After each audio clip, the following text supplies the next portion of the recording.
Some movies just make you feel really happy and cheerful inside. I'm in a glass case of emotion! But here we go, they're in no particular order. Starting off here at number 10, we have Step Brothers. It's making my head spin how many activities we can do. Play Army Man? Yeah. This is how we do it! Da, da, da, da, da, da. Hey, I never asked you. Yeah. You like guacamole? Oh! Oh God! Run! I could put an absolute load of Will Ferrell movies on here, but if I had to pick the one, it would probably be, as it is, Step Brothers. Him and John C. Reilly are just so brilliant together. Their chemistry is just off the charts. Countless rememberable scenes that if you haven't seen, you need to watch immediately. What are you doing? I'm burying you. I'm alive, man! I'm alive! You're waking the neighbors. Shut up! Next up here at number 9 is a reoccurring film on these lists for me, is American Psycho. I've been looked at with a slight worry for finding this film as funny as I do, but Christian Bale as Patrick Bateman is just so good, and it's one of his best performances. I just absolutely love all of the dark humour at play here, and to me this is absolutely a comedy, but it definitely has some horrifying bits that will have you hiding behind your hands. Look, I could talk about this film for absolute days, but I have to return some videotapes. next up here we have Dumb and Dumber. I'm a huge fan of Jim Carrey's work, and much like Will Ferrell, there's many films that could be put on the list. And when I watched this as a kid, I really wanted Harry's dog wagon. That was a huge goal of mine that I wanted to reach as a child. It's just such a fun time with these two friends going on a crazy trip to Aspen with incredibly funny moments throughout the entire movie. Whether it's... It was a terrible mistake, sir. Please, oh, believe me, I would never do anything to offend a man of your size. Kick his ass, Seabass! or a highly embarrassing bathroom conundrum. Coming in at number 7 is The Waterboy. And again, with Adam Sandler's most recent films, people can tend to forget he's actually really quite funny. Oh my God! But way back when, he was on fire. Yet again, another one I can think of where I could easily probably make a list on its own of Adam Sandler films, top 10 wise.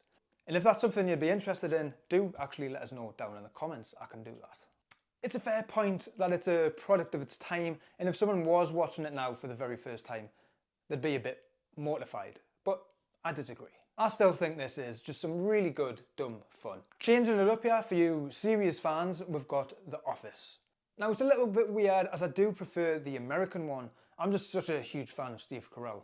However, I absolutely loved the original UK Office, which was a bit of a surprise to me as I didn't really like Ricky Gervais all that much at the time. But he definitely did sway me with him as David Brent, with a lot of his self-delusions and idiosyncrasies. Sticking here with another series is It's Always Sunny in Philadelphia. This show really is just a load of me. Think of the show Friends, but in a universe where they went down another dark path and a lot more rough around the edges. And to make the show that much better, Danny DeVito joined the party and just took it to a whole other level. The antics that they get up to in each of the episodes is just absolute madness sometimes.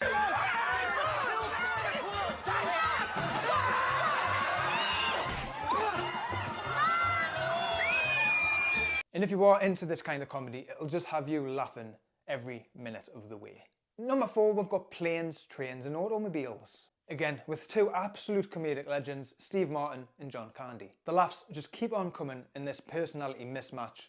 Steve Martin as this uptight advertiser man who ends up crossing paths with John Candy's Dell, an annoying yet really lovable shower curtain salesman while trying to get home for Thanksgiving. And for a lot of people that I know, this is a quintessential Thanksgiving movie. Neil just becomes increasingly more irritable eventually, leading to many, many funny breakdowns.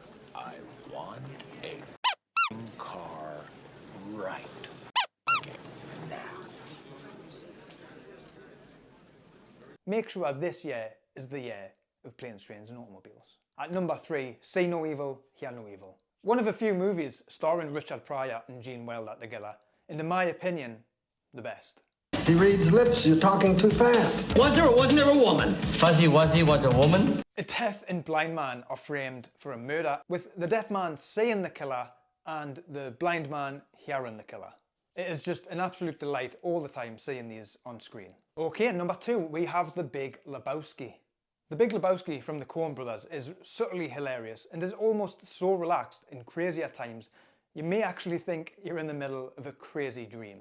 The movie is filled with events that don't really seem to come to mean anything, and it all just kind of happens without really going anywhere. I know that sounds like a bad thing, but I guess it's kind of the point, and you just go along for the ride with the dude. The film has gained a cult following, and it even started a lifestyle of dudism, which, by the way, you can actually check out dudism and all about it on their site, and you can even be ordained. You figured, oh, here's a loser, you know, a deadbeat. Well, aren't you? Well, yeah. Become a dude yourself and check out The Big Lebowski. And last, but by absolute no means least, is Shaun of the Dead. This is the first part of the Cornetto trilogy in an incredibly British zombie film, with Simon Pegg and Nick Frost teaming up to kill the undead, which is something I wasn't sure I needed, and I'm so glad I got it. Make no mistake, this is a horror film. However, a comedy is found all throughout of the film, sprinkled so very well in, and it mixes that horror and comedy element so well.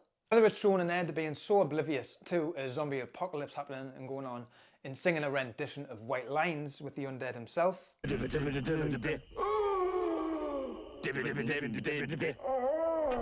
or the fun use of parallels, also given reason for many rewatches. Much like Gene Wilder and Richard Pryor, Nick Frost and Simon Pegg just gel together so brilliantly. And as I said, this is all opinion. I'm sure your list would look quite different.